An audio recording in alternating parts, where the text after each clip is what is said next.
Good morning बच्चों।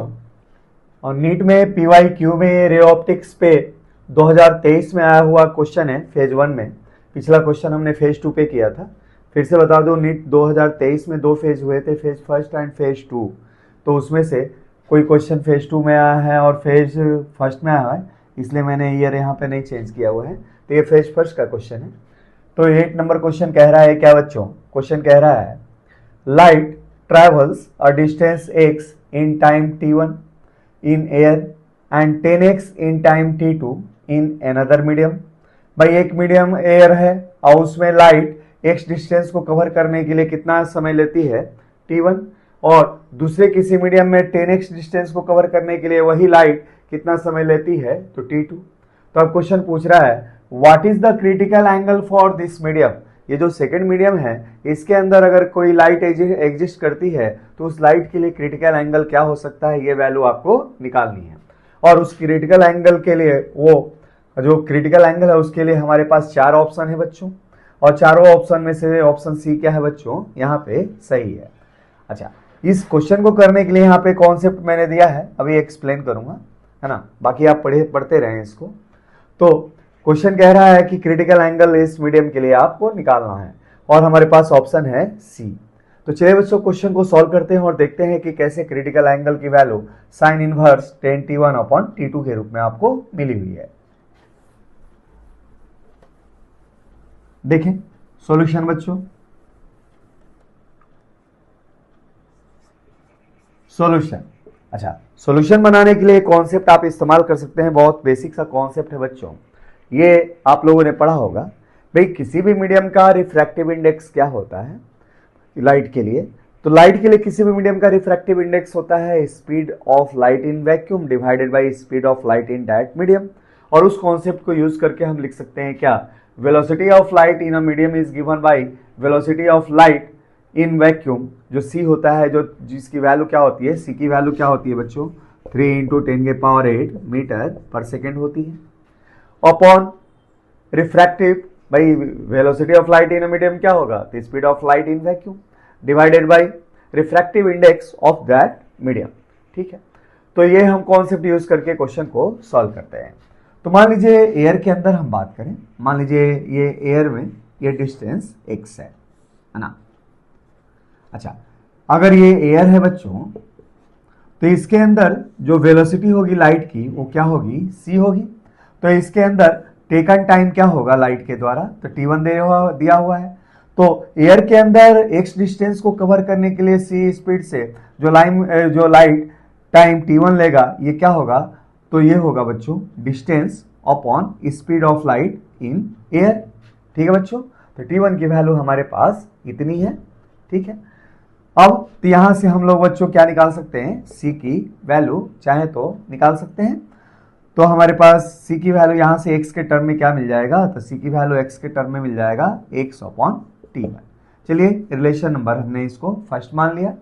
अच्छा, दूसरे मीडियम में कोई मान लीजिए दूसरा मीडियम है बच्चों,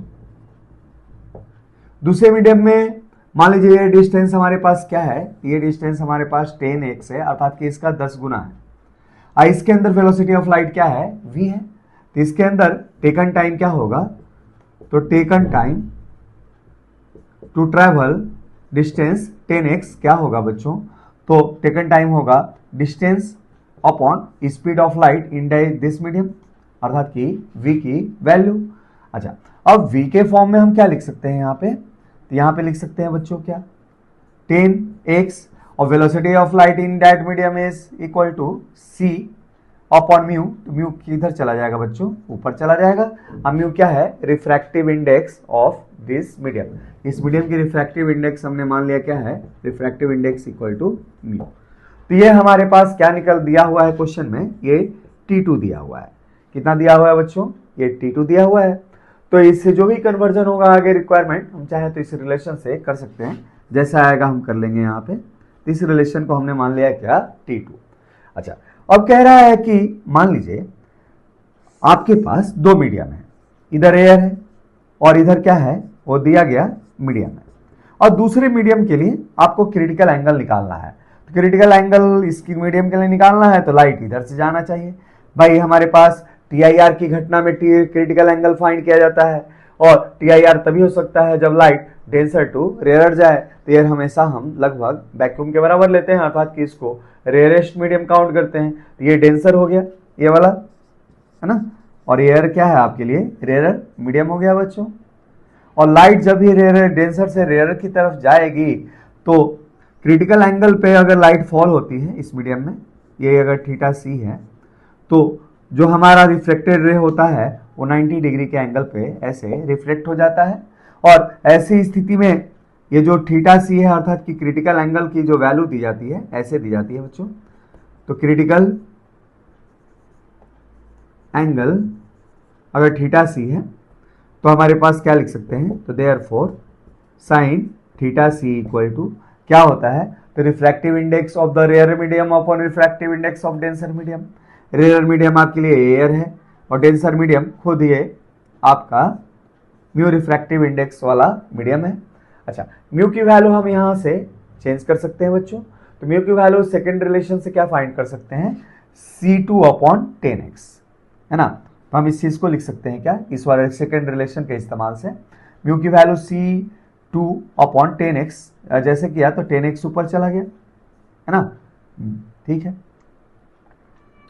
तो ये हो गया C2 अपॉन 10x, तो ये हो गया C इंटू T2, ठीक है।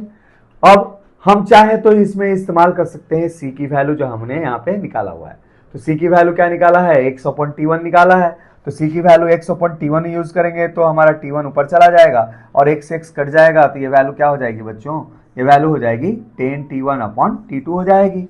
और इस रिलेशन के इस्तेमाल करके हमारा जो क्रिटिकल एंगल आएगा वो वैल्यू क्या आएगा, तो theta C equal to sine inverse, है ना, ये वैल्यू आएगी बच्चों, क्या आएगी 10T1 अपॉन T2। इस ऑप्शन को आप लोग मैच कर लीजिएगा दिए हुए चारों ऑप्शन में से, और ऑप्शन सी के रूप में ये वहां पे मैच कर रहा था। तो आप कैलकुलेशन देखते हुए खुद से भी कैलकुलेशन कीजिएगा, है ना बच्चों। तो इस क्वेश्चन को आप खुद से भी चाहें तो कर सकते हैं, ठीक है। ये ऊपर वाला ये कॉन्सेप्ट मैंने लिख रखा है। तो चलिए बच्चों, अब अगला PYQ सेक्शन में अगला क्वेश्चन हम करते हैं, देखते हैं अगले साल कौन सा क्वेश्चन आया हुआ था रे ऑप्टिक्स में, है ना।